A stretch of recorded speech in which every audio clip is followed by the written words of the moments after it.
नमस्कार साथियों, मेरा नाम अखिलेश है और मैं आप सभी का स्वागत करता हूँ आपके अपने चैनल मेरी ज़ुबान पे।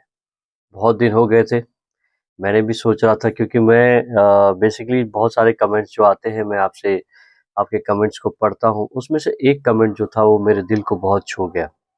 उन्होंने कहा कि भैया आप कहानी जो सुनाते हो, आपकी कहानी को सुनाने का एक जो तरीका है वो थोड़ा-सा इम्प्रूव कर लीजिए, तो बाकी सारा ठीक है। तो वही दोस्तों उसी को प्रैक्टिस कर रहा था कि कैसे मैं उस कहानी को अच्छी तरह से सुना सकूं और एक ऐसी कहानी लेकर आऊं जिसके लिए आपके लिए भी ज़िंदगी में सुनना बहुत ज़रूरी है और इंटरेस्टिंग भी है। तो ज़्यादातर हम सभी छोटे जब थे, मैं भी एक छोटा जब भी मैं छोटा था, तो मैं ये सोचता था कि यार मैं भी ना आईएएस ऑफिसर बन जाऊँगा। जब मैं वो लाल बत्ती देखता था और अभी भी जब भी मैं कहीं भी देखता हूँ तो यार पैसे तो हम बहुत कमा लेते हैं, लेकिन उस जो लाल बत्ती से कोई जो ऑफिसर उतरता है और उतरने के बाद लोग जो पुलिस ऑफिसर्स जो भी है वो सलाम ठोकते हैं ना, उसका मजा ही कुछ और है।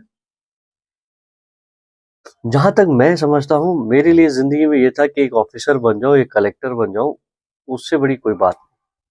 और ये जो कलेक्टर बनने से पहले जो मुशक्कत होती है, आपने कितनी स्टोरी सुनी होगी। अभी एक रिसेंटली एक मूवी आई थी, ट्वेल्थ फेल। उस स्टोरी को सभी ने सराहा, उस मूवी को सभी ने सराहा। उस मूवी में जो भी था आपने देख ही लिया होगा, लेकिन मैं उसके बारे में नहीं कहता हूँ। तो सोचिए कि उन लोगों ने इतनी स्ट्रगल करने के बाद आप आईएएस ऑफिसर बनते हैं, आईपीएस और आईएएस ऑफिसर बनते हैं, कोई कलेक्टर बनता है, कोई आईजी बनता है, जो भी डीएसपी बनता है, व्हाटएवर। तो दे कम थ्रू दिस। बट तो सोचिए इतने इंटेलिजेंट लोग होते हैं ये, देश को चलाने के लिए इनकी योगदान को कोई भूल नहीं सकता। बट इस देश को ना इम्पोर्टेंट जो दो इम्पोर्टेंट लोग होते हैं, एक होते हैं नेता, दूसरे होते हैं ये ब्यूरोक्रेट्स। और ब्यूरोक्रेट्स क्या है? ये लाल बत्ती वाले होते हैं, इनके पास दिमाग होता है। यदि इनका आप जिस नेता ने इस दिमाग को सदुपयोग जिस नेता ने इस दिमाग को सदुपयोग कर लिया, जिसको अच्छी तरह से आपने यूटिलाइज कर लिया, देखते हैं उस नेता का जो प्रोडक्टिविटी है हमेशा बढ़ जाता है। बट आपने बहुत बार देखा होगा कि फलाना नेता आया, उन्हें सारे तबादले कर दिए। आज एक बड़ी सी लिस्ट निकली है, 20 IAS officer transferred, IPS officer transferred, तबादला हो गया, उनके विभाग चेंज हो गए। नेता आया, नेता अपने मन मर्जी से इन आईएएस ऑफिसर्स आईपीएस ऑफिसर्स को यूज करता है, यूटिलाइज करता है, एंड देन अपनी 5 साल की सरकार चलाता है, उसके बाद चला जाता है। बट ये जो ब्यूरोक्रेट्स हैं, जो देश को चलाते हैं, जो एक्चुअल ब्रेन है इस देश के चलाने के पीछे, वो ये आईएएस ऑफिसर्स हैं एंड आईपीएस ऑफिसर्स हैं। ये जो कानून व्यवस्था है, इसको संगठित करके इसको अच्छी तरह रख के चलाने का जिम्मा इन्हीं के ऊपर होता है। दोस्तों मैं ये तो समझ गया हूँ कि आईएएस ऑफिसर, आईपीएस ऑफिसर और आप भी समझ गए हो कि कितने इम्पोर्टेंट है हमारे देश के तरक्की में और कितना बड़ा योगदान है इनका। तो ये आज जो कहानी मैं सुनाने वाला हूँ, ये दो पावरफुल लोगों के बीच की कहानी। आपने बहुत पहले 1997 में ये केस आया था, चंपा केस, चंपा विश्वास रेप कांड। उस समय जब ये केस आया था, उस समय पटना में, या तो यूं कहें कि सोशल मीडिया और न्यूज़पेपर में इसकी हर जगह इसी के चर्चे थे। अब आप पूछेंगे चर्चा क्या था? तो आइए सिलसिलेवार विस्तार से बात करते हैं।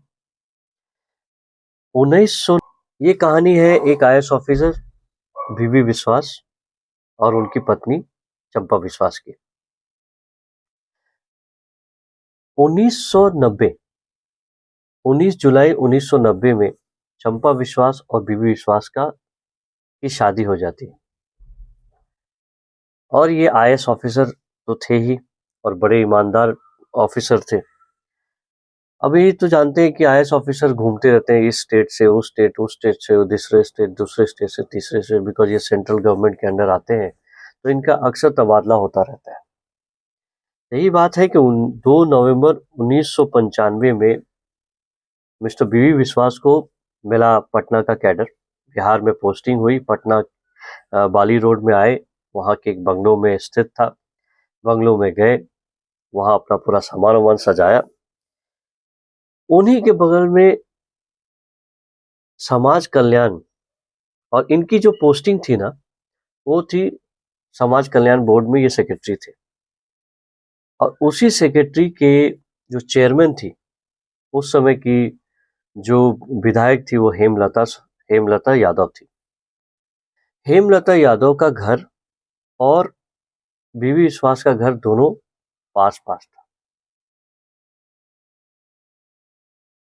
ये मामला जो है रेप केस का, ये तूल तब पकड़ता है जब चंपा विश्वास एक दिन एक रिटन कंप्लेन जो लिखती है पुलिस महकमे को कि उनके साथ 2 साल से रेप हो रहा है, इसके ऊपर एक्शन किया जाए। जैसे ये लेटर पहुंचता है वहां के पुलिस, और ये फेमस था कि जंगल राज जो है, इसके बाद उस 1990 और 95 के बीच में, मतलब 1990 और 97 से लेके करीबन आप कहें 1998 तक, Bihar was known for it, jungle raj. जब जब ये आरजेडी और जनता दल, ये सारे लोग जो बहुत हावी थे उस समय, ये हमेशा राज था, किसी का जमीन हथिया लेना, किसी का मर्डर कर देना, गुर्गों को कट्टा वट्टा सब चलता था। बिहार में उस समय कोई कानून व्यवस्था नहीं थी। तो ये केस जब पुलिस के पास आई, तो उस समय के डीजीपी जो थे नियाज अहमद, तो पुलिस वालों ने भी ध्यान नहीं दिया, और या तो कहते हैं कि उस केस को सीरियसली नहीं लिया, क्योंकि ये केस जो था एक विधायक के लड़के के खिलाफ था जो उस समय सरकार में थे। और हेमलता यादव बहुत रसूख रखती थी अपने पटना और ये कहते हैं गवर्नमेंट केस में। और बीबी विश्वास को भी बहुत दिनों के बाद पता चला। 1997 में एक रिटन कंप्लेंट जाता है गवर्नर को कि चंपा विश्वास, जो बीबी विश्वास की वाइफ है, उनके साथ 2 साल से दरिंदगी हो रहा है, और जो करने वाला है वो है हेमलता यादव का बेटा, जो 27 साल का है, मृत्युंजय। जैसे ही ये केस गवर्नर के पास जाता है, गवर्नर ये लेटर लिखते हैं होम मिनिस्ट्री को, और उनमें बताते हैं कि इसको एक्शन लिया जाए, बिकॉज ये बहुत बड़ी बात है कि एक आईएएस ऑफिसर जो एक बहुत बड़ा ओहदा होता है, उसकी पत्नी को 2 साल से कोई रेप कर रहा है, और अब वो इंसाफ मांग रहा है, उसके खिलाफ कुछ तो। बात ऐसी चलती रही, और रेप होता रहा, कोई मानने वाला नहीं था। फिर ये मामला तूल पकड़ता है तब जब एक प्रेस कॉन्फ्रेंस के में, ये मामला तूल तब पकड़ता है प्रेस कॉन्फ्रेंस में, उस समय के जो अपोजिशन के लीडर थे सुशील कुमार मोदी, जो आज एक गद्दावर नेता है और बहुत पैठ और साख रखते हैं पटना के गवर्नमेंट, अभी तो उप डेप्यूटी चीफ मिनिस्टर हैं बिहार गवर्नमेंट में। लेकिन उस समय की बात है, उन्होंने एक केस को उठाया, और उन्होंने उस लेटर का हवाला देते हुए एक प्रेस कॉन्फ्रेंस रखी कि गवर्नर को ये जो चिट्ठी गई, उन्होंने ये दिखाया, और जैसे ही ये चिट्ठी गई पूरी मीडिया में फैला। अब प्रेशर आ गया, प्रेशर आने के बाद देन मीडिया में ये जो प्रेशर आया, उसके वजह से बिहार गवर्नमेंट को आदेश देना पड़ा, और जिसके वजह से आपका जो हेमलता का बेटा जो मृत्युंजय है, जो 2 साल से चंपा के साथ रेप कर रहा था, ही इज बीन अरेस्टेड, उसको अरेस्ट कर लिया जाता है। यही नहीं, वो केस उसने सिर्फ चंपा का ही रेप नहीं किया था, उसने चंपा की सास, उसकी भतीजी, और जो दो हाउसमेट थे, उसका भी रेप किया था। और इसमें कहीं ना कहीं हेमलता यादव भी इन्वॉल्व थी, जो कि केस में लिया गया। जैसे केस बना, नितिन जी के ऊपर केस हुआ, जैसे ही अरेस्ट वारंट निकला, मृत्युंजय को तो अरेस्ट कर लिया गया, लेकिन जो हेमलता यादव है वो भाग जाती है। अब भागने के बाद इनके ऊपर सर्च वारंट जारी होता है। कुछ दिनों के बाद, 2 महीने के बाद, हेमलता यादव भी सरेंडर हो जाती हैं पुलिस के सामने, और फिर केस चलता है। जब चंपा यादव से जब बयान लिया जाता है तो चंपा यादव बताती हैं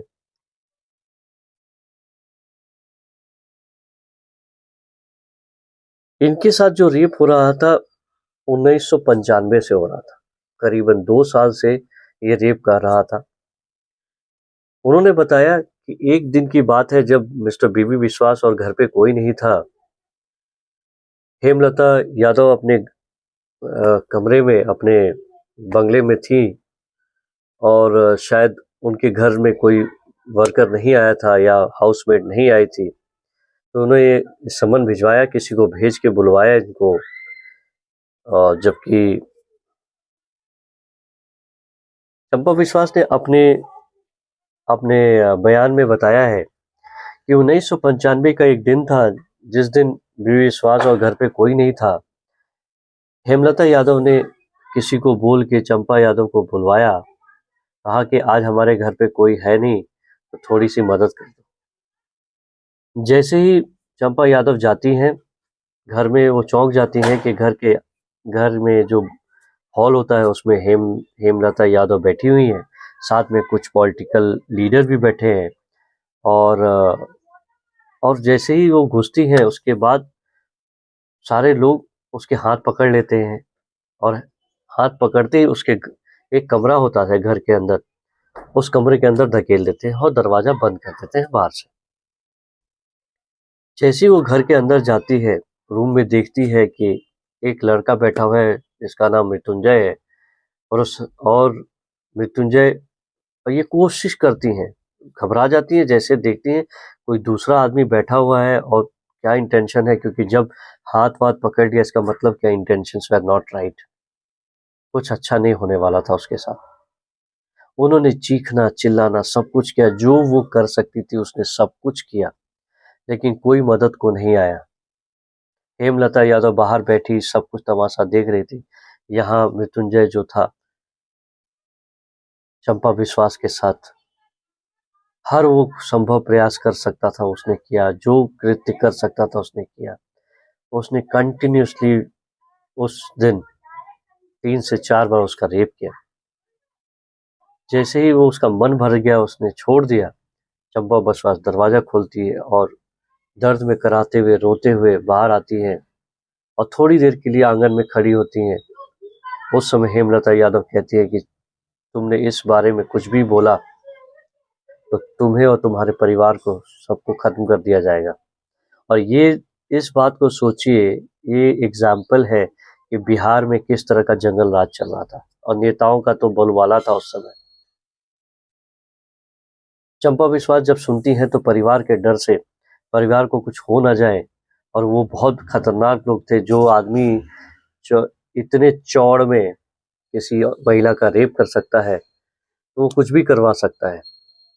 चंपा विश्वास, और उसने, हेमलता यादव ने ये भी कहा था कि हमने तुम्हारी तस्वीरें ले ली हैं, और ज़्यादा कुछ करोगी तो ये तस्वीरें हम वायरल कर देंगे, मीडिया में दे देंगे, जिसकी वजह से चंपा विश्वास डर कर उन्होंने ये बात कुछ नहीं की।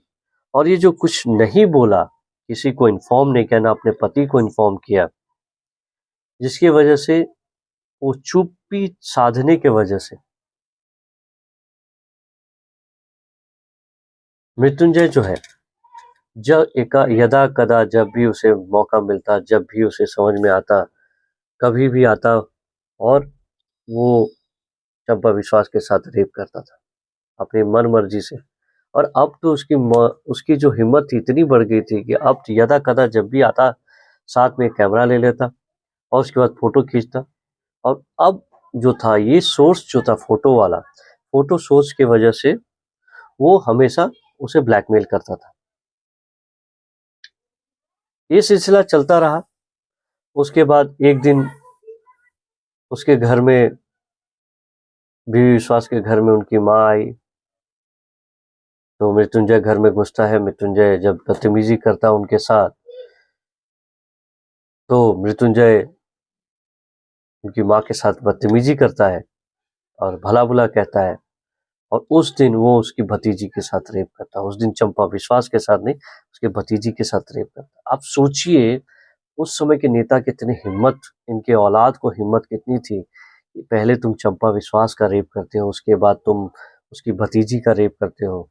और ऐसे ही हिम्मत बढ़ते बढ़ते उसके दो जो घर के जो काम करने वाली थी, नौकरानी, हाउस हेल्प, उसका भी रेप करता है। तो अब सास, बीवी, नौकरानी, भतीजी, सबका रेप करता है और करता ही रहता है। कुछ दिनों के बाद ये जब सब मुंह चुप, अब चंपा विश्वास की जो मदर है या सास कह लीजिए, अभी तक तो बीबी विश्वास को मालूम नहीं था, लेकिन ऐसे उनको भी लोअर कोर्ट का जो जजमेंट था उसको मृत्युंजय हायर कोर्ट में चैलेंज करता है और दलील दी जाती है।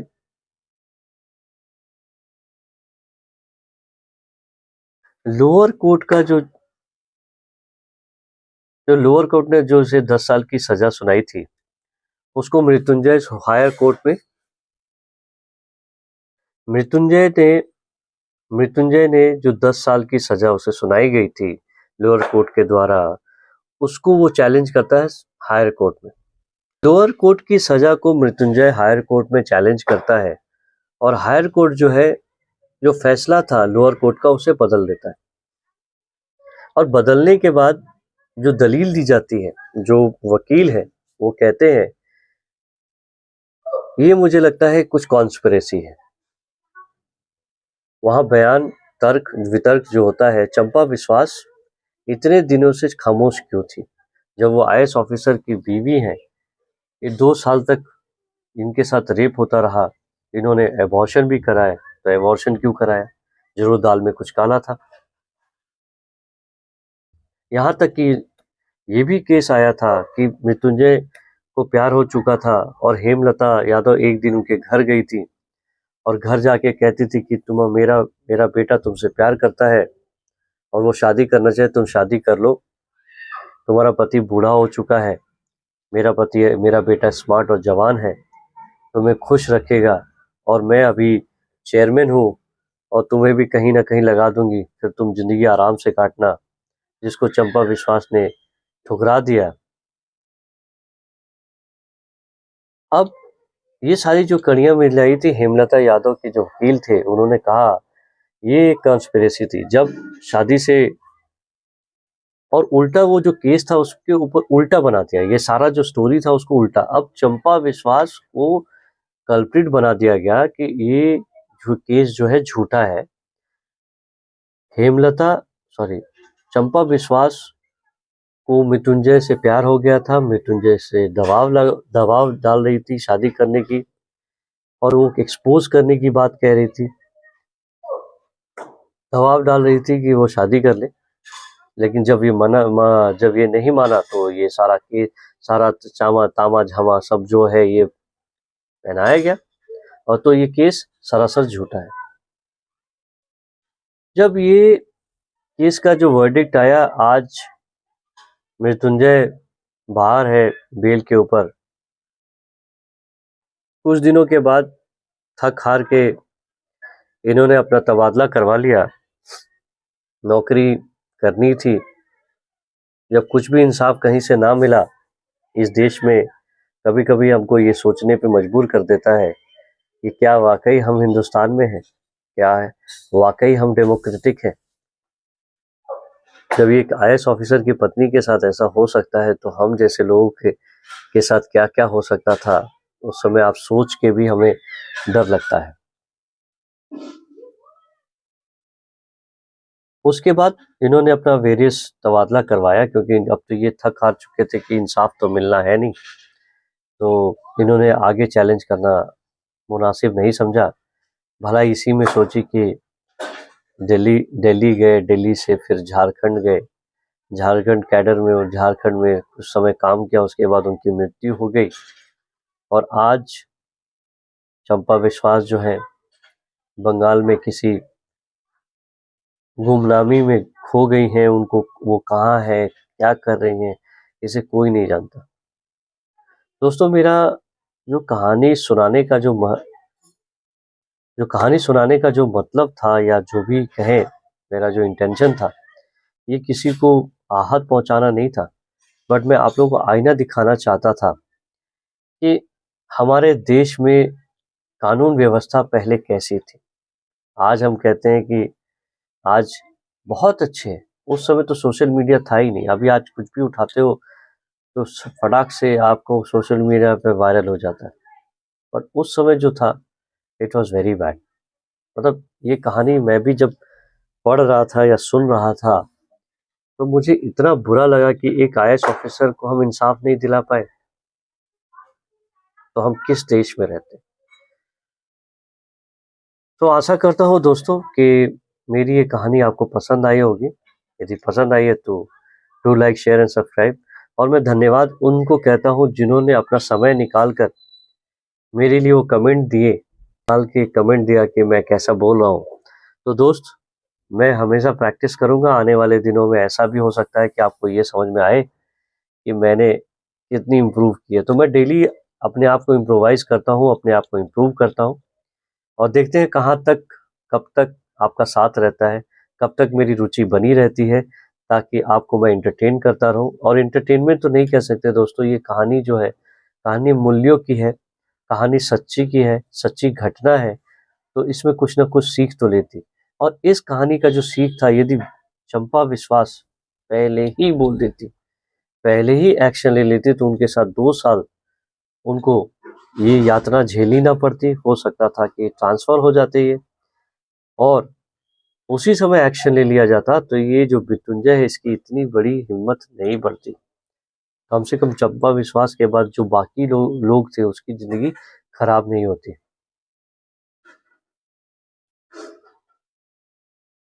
तो कभी भी आप भय मत होइए, किसी चीज से डरिए मत, और सच के लिए हमेशा खड़े रहिए। Thank you so much.